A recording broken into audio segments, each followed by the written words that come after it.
Alright, thank you very much for joining me again. This is Gulpane, back with the Tubers High Score Challenge, and I decided to pick, it was my pick this time, so I went for Castlevania Bloodlines, or Castlevania The New Generation, as it's known in Europe. So I wanted to pick something like not a shooter game, because we play shooter games all the time, so I wanted to pick something a little bit different. The original game I wanted to go for was Night Slashers, because it's coming up to Halloween, but I could not get Night Slashers to work, so I'm going to have to see if I can get some help with that. But yeah, this game is this game's really good, and I can complete this game no problem, but for some reason on One Life it's incredibly difficult.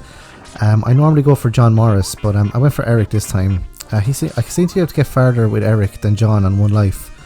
But it's years since I played this, and like I've never actually tried to complete it on One Life, or even like without a continue before, because I've always just like kind of enjoyed it rather than put myself under extreme stress in order to try and get you know, the high score and all that. But I think this is a great game. I think it was overshadowed by Super Castlevania 4 on the Super Nintendo, and everyone kind of forgot about this one, but I think there's been a little bit of a resurgence in recent times. I'm playing this on the... I actually have this myself as well. I bought it a while ago. I thought I was buying it a while ago, but I bought it on eBay, and the picture was the picture of the original game, and then the thing that they sent me was like the worst copy I've ever seen. I'll show it on a pickups video, but it was just atrocious. So I'm playing this on an emulator here, and unfortunately when I full screen the emulator, the recording thing that I use, the time comes over, it's in the right hand corner. You can't see it on the video obviously, but the time on the screen is in the right hand corner, and I can't see what's coming up on the right. It's not too bad though, it's only a small timer, so it's fine. The first stage is not too bad. This boss here is it's pretty cool, so I can normally beat this boss without getting hit, but I don't know, sometimes you get hit. He's fairly handy. It's only when he does that screaming thing you have to watch the windows. Yeah, it should be okay there. It's only the actual big pieces of shards of glass that hit you. The rest of them, they don't actually do anything to you at all. So that's not actually the first stage boss, that's just the mid boss. So this game has mid bosses and then the big boss at the end. So sometimes the mid boss is a little bit more difficult than the end boss. Sometimes. Here's all fine. Again, a common complaint among Castlevania games of this time, like Castlevania like 1, 2 and 3 on the Nintendo. Not so much Super Castlevania 4, but this one as well, is the stairs is one of your biggest enemies. Getting caught on the stairs is just, oh, it's ridiculous. That's another bit there, that with that skeleton coming out is another easy bit to get hit. But what you want to do is, for some reason I've very rarely used the sub-weapon. I use the sub-weapon a lot more in other Castlevania games, and here I was a bit stupid here. So I normally hit these guys without any trouble, but I was slightly too far away. That was annoying there. And you get hit once and then you get hit twice, no problem. So the idea of this game is to kind of not to get hit, and then you want to keep that weapon there. When your spear is on fire, or when your axe is blue, not axe, your whip is blue with John Morris. Yeah, I went for Eric this time just because, just a bit of different, a bit of variety. I've cleared this game loads of times with John, so why not go for Eric? John looks more like a Belmont. Now here's a weird bit as well. I was playing this and I was practicing, but I wasn't practicing on full screen mode, I was practicing in windowed mode. And every time I had it in windowed mode, that skeleton there with the sword would come out like way earlier. And then when I put it into full screen, it was really weird, he came out like a lot later. That's strange. So yeah, you want to get I only use the boomerang in this. Like in Symphony of the Night, I normally just use the cross, the boomerang cross. Well, it's not a boomerang, it's a cross that comes back to you. And this one, I just exclusively use the boomerang, and I love when I have this. Obviously, there the halberd or the spear that's on fire, and then you have a really cool sub weapon with that. It does use a lot of gems, but that's quite strong. That's a cool part there. That's such an iconic bit of this game, that those two skeletons in the background with the,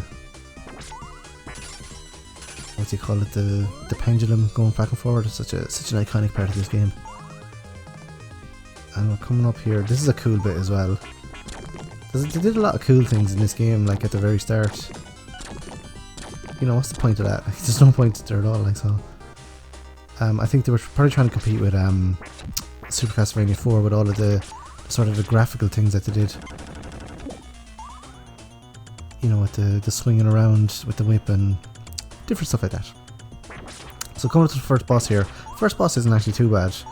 I can kill him a couple of times without getting hit, but for some reason, every time I watch people playing this, they defeat this boss really easily. But for me, like, he jumps all over the place. I don't know if that's for other people as well, but every time I seem to fight him, he just seems to jump. Yeah, that's super annoying there. I hate getting hit, because you lose your really powerful weapon. I know other Castlevania games, they use that similar sort of mechanic where your weapon, you power up your weapon, and then once you get hit, it goes back down to normal. That's super annoying. I suppose that's just the way the game is. Yeah, so you hit off his limbs and stuff. Yeah, I've seen other people beat him, and he does not jump as half as much as sometimes when I fight him. Oh well. And here's another part as well. In old games, when you finish the stage, you get like a pose. So I always try and jump up. Same with Streets, at the end of Streets of Rage as well. You can do like a jump or something, so you have like a slightly different pose. Won't be needing the password anyway. So stage 1 is not so bad. Stage 1 is quite easy to complete. Well, easy enough, you can still get killed. Stage 2 is tough because there's quite a lot of opportunities to fall. Particularly if you have sticky joypad syndrome. And this one you really got to take your time here. This stage is fine, stage 2-1. It's just right at the end there's the mermen, and they can really ruin your day because like one can jump up and then you can just easily get to the end, or else like, you know, 2 or 3 can jump up and they can hit you with them water guns they have. Not water guns, that's what it's called in one of the other games, but they have like a water, they shoot out water at you. Right there, I think I did it okay. Yeah, no, see, that very rarely happens when they come up at the end there. Oh well, happens infrequently. That is another interesting bit here as well. This is kind of similar to, like, I always thought this was similar to Mario games. When the stage moves, kind of the stage is your enemy. But I think they do that in they do that in Super Castlevania 4 as well. So the original kind of trilogy had, you know, this, it was more like the stairs was your biggest enemy, and the enemies as well. But they didn't have this sort of stage mechanic moving as much as here. There's, again, I need to work on my jumping here. It's like when you have the weapon, the halberd on fire or the spear on fire, you try really hard not to get hit, but once you get hit and you lose it, then it's like, who cares?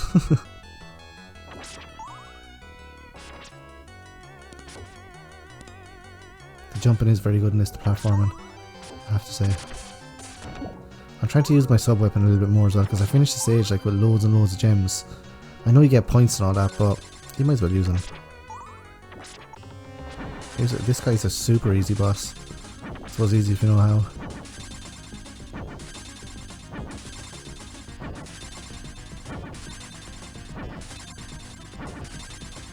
So he's not too bad. He looks like Jewel Master from that Mega Drive game, Jewel Master.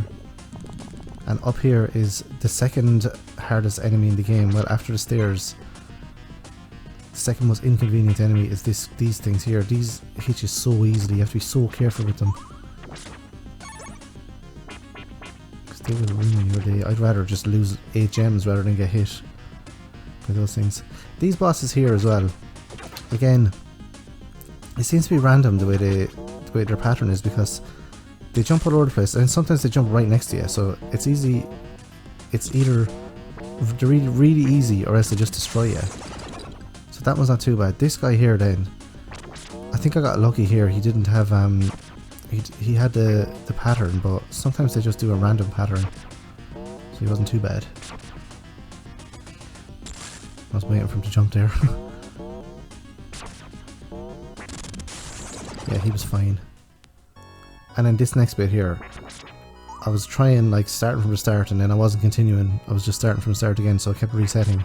And every time I got to this part, I would jump instead of I would jump right in between those two little rafts on the right and then die. It happened to me like a couple of times, and I don't know what it is, but I think this is the number one enemy in this game is the Medusa heads. You can probably say that for a lot of Castlevania games. They just, I don't know what it is. You see them coming from a mile away and you just can't hit them. Well, I hit them there, like, but they're very difficult. So you got to watch it here, because if you fall, you die. Even though, I don't know, it's like it's a solid thing you're landing on. Yeah, I can tap the button and they still hit you.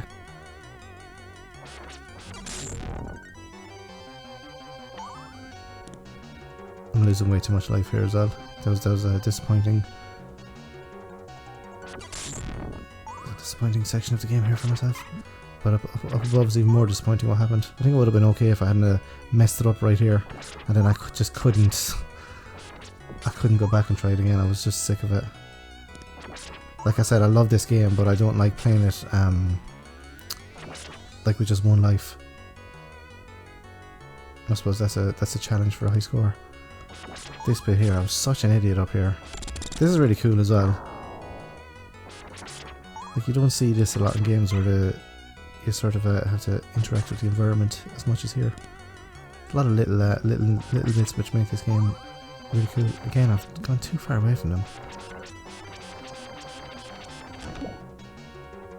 Very disappointed with that there. This guy, I always find this guy difficult, even in Symphony of the Night as well. I never like fighting him. He's just so erratic. I suppose it's easy when they just run at you. I don't think I would have lasted too long more anyway.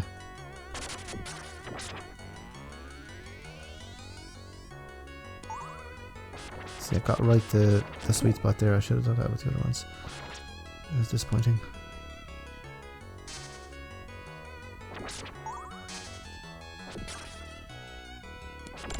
I think the weapon's power is infrequent as well. Sometimes it seems to take 2 hits, sometimes it seems to take 1.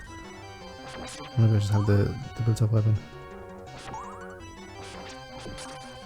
I could have easily fell off there. Oh, this is so annoying. I went to walk off, but I should have jumped. Oh, what an idiot. So that's my score there, 47250. Thanks very much for joining me, and I'll see you guys in the future. Adios, have a great day.